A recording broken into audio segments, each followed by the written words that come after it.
নমস্কার বন্ধুরা, আমি অভিষেক আছি তোমাদের সাথে। আজ আমি আলোচনা করব ক্লাস দ্বাদশ শ্রেণী সেমিস্টার 4 বায়োলজি। চ্যাপ্টারটির নাম হচ্ছে পরিপাক ও শোষণ, ডাইজেশন অ্যান্ড অ্যাবজর্বেশন।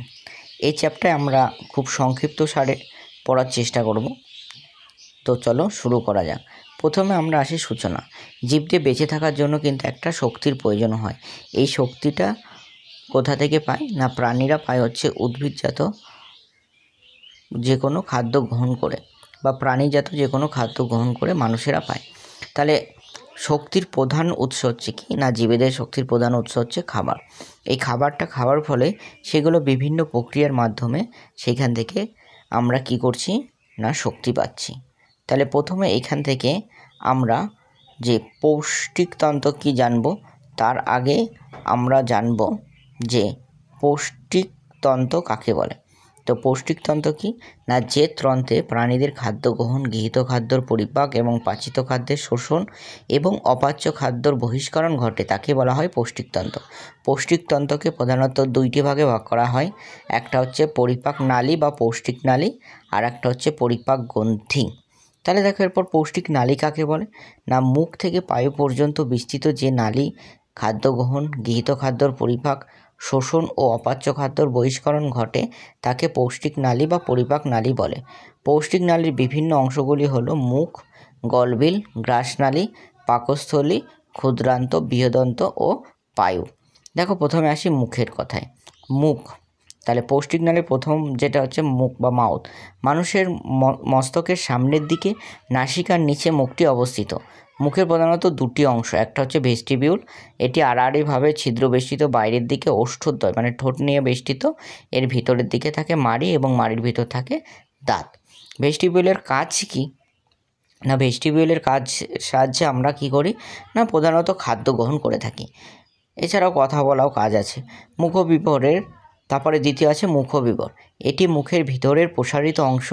মুখবিবর প্রধানত তিনটি অংশে বিভক্ত: প্যালেট, জিহ্বা এবং দাঁত।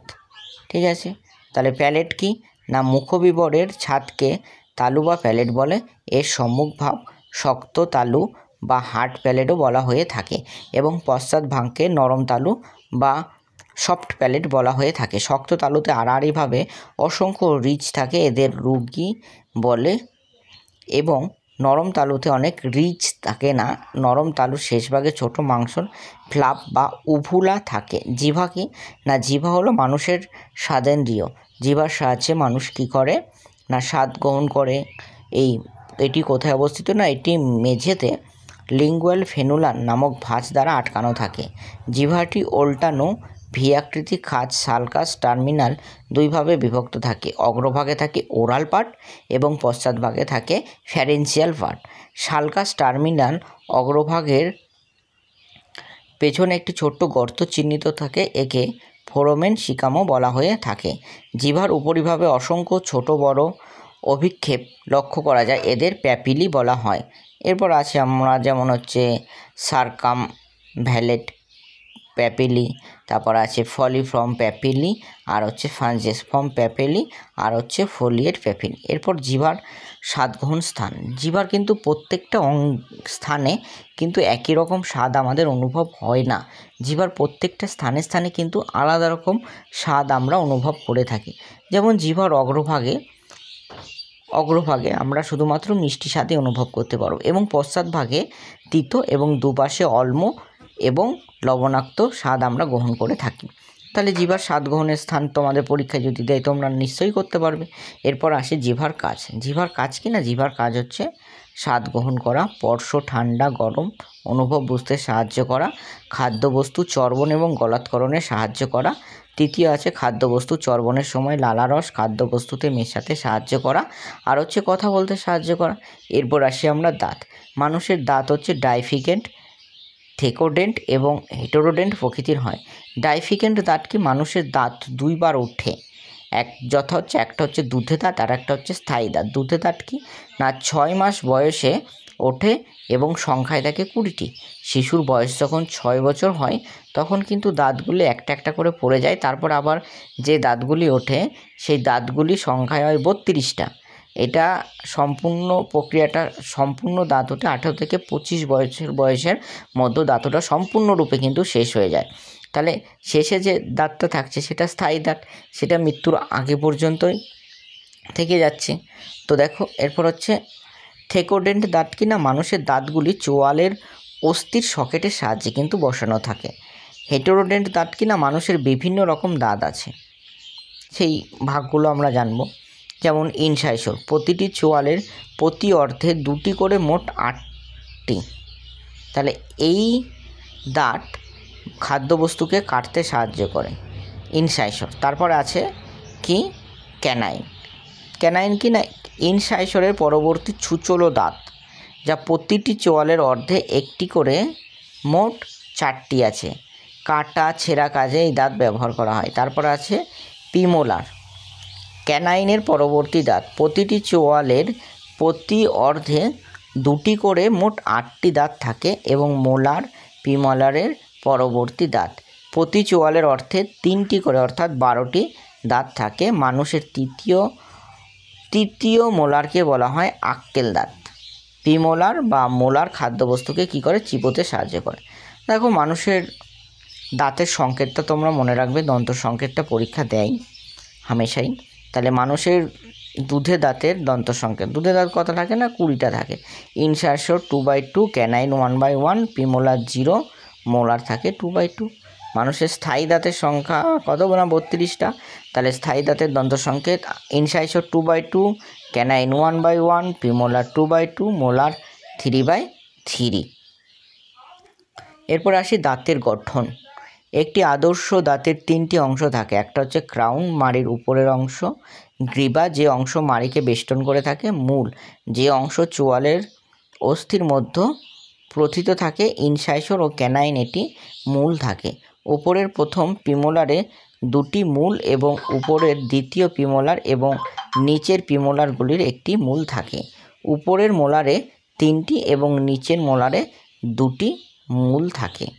তাহলে ইনসাইসর, ক্যানাইন, প্রিমোলার আর হচ্ছে মোলার। এরপর আসি গলবিল। গলবিল কিনা মুখগহ্বরের পরবর্তী অংশকে বলা হয় গলবিল। এটি করটির গোড়া থেকে ক্রিওয়েড তরুণাস্থি পর্যন্ত বিস্তৃত। এর দৈর্ঘ্য প্রায় 5 থেকে 6 ইঞ্চি হয়। গলবিল প্রধানত নাসাগলবিল, মুখগলবিল এবং স্বরগলবিল নিয়ে গঠিত। নাসাগলবিল কি না এটি নাসিকা গহ্বরের সাথে যুক্ত থাকে ইস্টেচিয়ান নালী দ্বারা নাসাগলবিলের অন্তঃকর্ণের সঙ্গে যুক্ত থাকে। এরপর মুখগলবিল কি না গলবিলের এই অংশ মুখবিবর সংলগ্ন থাকে। নাসাগলবিল মুখবিবরের উভয় মুখ গলবিলের সঙ্গে যুক্ত থাকে, সুতরাং এই অংশটি খাদ্য এবং শ্বাসবায়ু চলাচলের পথ। স্বরগলবিল বা ল্যারিংসের গলবিল কি না গলবিলের স্বরনালীর সঙ্গে যুক্ত। এটি ল্যারিংসের পশ্চাৎভাগে গ্রাসনালীর সঙ্গে যুক্ত থাকে। এরপর দেখো দাঁতের কাজ আমরা জানি। দাঁতের কাজ কি খাদ্যবস্তুকে ছিঁড়তে, চেবাতে, কাটতে এবং ক্ষুদ্র ক্ষুদ্র করতে খাবারগুলোকে সাহায্য করে। এরপর আসি মুখবিবরের কাজ কি। মুখবিবরের কাজ হচ্ছে খাদ্য গ্রহণ, গৃহীত খাদ্য চর্বণ, লালা মিশ্রিত করে এবং চর্বিত লালা মিশ্রিত খাদ্যর গোলাৎকরণে সাহায্য করে। গলবিলের কাজ কি না গলবিল খাদ্যবস্তু এবং শ্বাসবায়ু চলাচলের পথ হিসাবে ব্যবহার হয়ে থাকে। এরপর আমরা আসবো ওয়ালডিয়ার রিং। গলবিলের লসিকা কলা এবং মুখবিবরের একত্রে রিং বা অঙ্গুরি আকৃতির ধারণা করে, একে বলা হয় ওয়ালডিয়ার রিং বলে। এই রিং 4টি অংশে বিভক্ত, যথা হচ্ছে ফ্যারেঞ্জিয়াল টনসিল, গলবিলের সংলগ্ন থাকে। শিশুদের এই টনসিল বড় হলে শ্বাসকষ্ট হয় এবং ঢোক গিলতে কষ্ট হয়। এই অবস্থাকে বলা হয় অ্যাডেনোয়েস্ট। এরপর আসছে টিউবিয়াল টনসিল, প্রতিটি পাশের ইস্টেচিয়ান নালীকে বেষ্টন করে থাকে। প্যালাটাইন টনসিল, প্যালাটাইন টনসিলের দুপাশে করে মোট 2টি টনসিল থাকে। প্যালাটাইন টনসিলের প্রদাহকে টনসিলাইটিস বলে এবং শিশুদের আক্রান্ত টনসিলকে অনেক সময় বাদ দিতে হয়। একে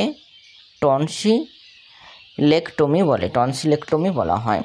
এরপর আসি লিঙ্গুয়াল টনসিল কি জিহ্বার গলবিলের অংশের সাথে যুক্ত থাকে।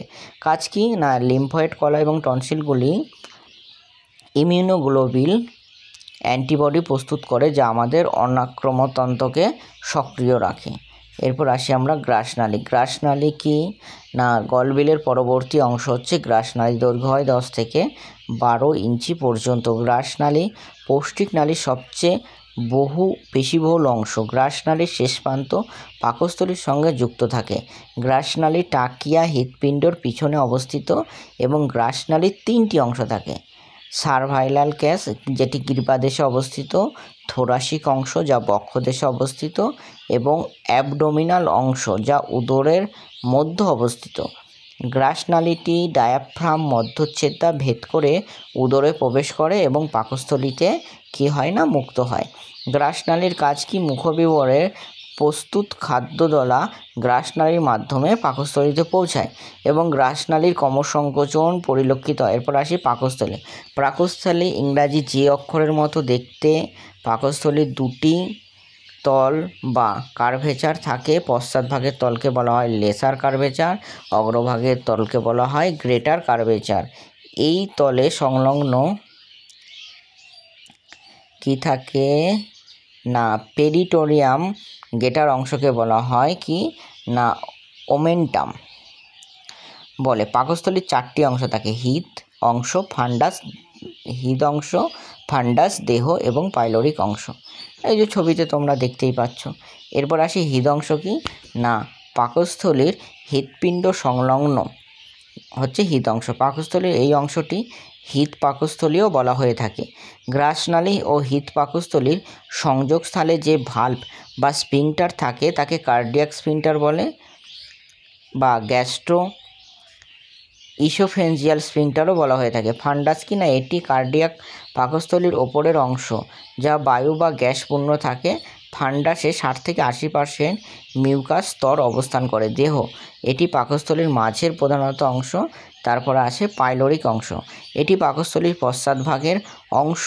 পাকস্থলীর এই অংশকে প্রণালিকা পাকস্থলী বলে এবং পাকস্থলীর এই অংশ 2টি অংশে বিভক্ত, যথা পাইলোরিক অ্যান্ড্রাম এবং পাইলোরিক নালী। পাইলোরিক নালী প্রায় 3 সেন্টিমিটার লম্বা। পাইলোরিক নালী ডিওডিনামের সঙ্গে উন্মুক্ত থাকে। পাকস্থলী ও ডিওডিনামের সংযোগস্থলে পাইলোরিক স্ফিংটার থাকে যা অর্ধপরিচিত খাদ্যবস্তুকে পাকস্থলী থেকে ডিওডিনামে প্রবেশ করতে সাহায্য করে। এরপরে আমরা জানবো পাকস্থলীর কাজ। পাকস্থলীর কাজ কি? পাকস্থলীর কাজ হচ্ছে খাদ্য সংগ্রহ। গৃহীত ও চর্বিত খাদ্য পাকস্থলীতে সাময়িকভাবে সঞ্চিত থাকে। পাচক রস মিশ্রিতকরণ পাকস্থলীর বিচলন ক্রিয়ার মাধ্যমে খাদ্যবস্তু ক্ষুদ্র ক্ষুদ্র অংশে ভেঙে যায় এবং গ্যাস্ট্রিক জুসের সঙ্গে মিশে যায়। উৎসেচক নিঃসরণ পাকগ্রন্থি থেকে এনজাইম পেপসিন এবং পোরিয়েন এবং গ্যাস্ট্রিক লাইপেজ নিঃসৃত হয়ে যা প্রোটিন ও ফ্যাট জাতীয় খাদ্য পরিপাকে অংশ নেয়। এরপর খাদ্য পরিপাক। পাকস্থলীতে প্রোটিন ও ফ্যাটের আংশিক পরিপাক ঘটে এবং প্রোটিন ভঙ্গক উৎসেচক যেমন হচ্ছে পেপসিন প্রোটিনকে পেপটনে পরিণত করে এবং ফ্যাট ভঙ্গক উৎসেচক লাইপেজকে ফ্যাটি অ্যাসিড এবং গ্লিসারলে পরিণত করে। HCl ক্ষরণ পাকস্থলীর অক্সিটোসিন গ্রন্থি থেকে HCl ক্ষরণিত হয় যা পেপসিনোজেনকে পেপসিনে পরিণত করে এবং খাদ্যবস্তুকে আলমিক মাধ্যমে রূপান্তরিত করে। এছাড়া খাদ্যবস্তুর সঙ্গে গৃহীত জীবাণুদেরকেও ধ্বংস করে। শোষণ পাকস্থলীর প্রাচীরে অ্যালকোহল, অ্যাসপিরিন এবং কয়েকটি ফ্যাটে দ্রব্য গ্লুকোজ জল শোষিত হয়। হরমোন নিঃসরণ পাকস্থলীর প্রাচীরে বিশেষ কোষ থেকে গ্যাস্ট্রিন নামক হরমোন নিঃসৃত হয় এবং গ্যাস্ট্রিন থেকে এক ধরনের লোকাল এবং স্থায়ী হরমোন যা উৎসেচক ক্ষরণে উদ্দীপনা যোগায়। তারপরে আসি আমি ক্যালসল বর্ণিত ইলেকট্রিক ফ্যাক্টর। পাকস্থলীর গ্রন্থির অক্সিটোসিন কোষে এই উদ্দীপনা পদার্থটি তৈরি হয়। এই ধরনের গ্লাইকোপ্রোটিন এবং ভিটামিন এক্সিনেশনে কী করে অংশগ্রহণ করে। এই পর্যন্তই আজকের ভিডিও। পরবর্তী পার্ট আমরা নিয়ে আসছি খুব শীঘ্রই। তো আমাদের সঙ্গে থাকো, আমাদের channel all India 10 minute school. এবং তোমরা যদি অটো যে ভারতীয় অ্যাপ আছে সেটাতে তোমরা ড্রিম এডুকেশন নামে সেখানে দেখতে পাবে।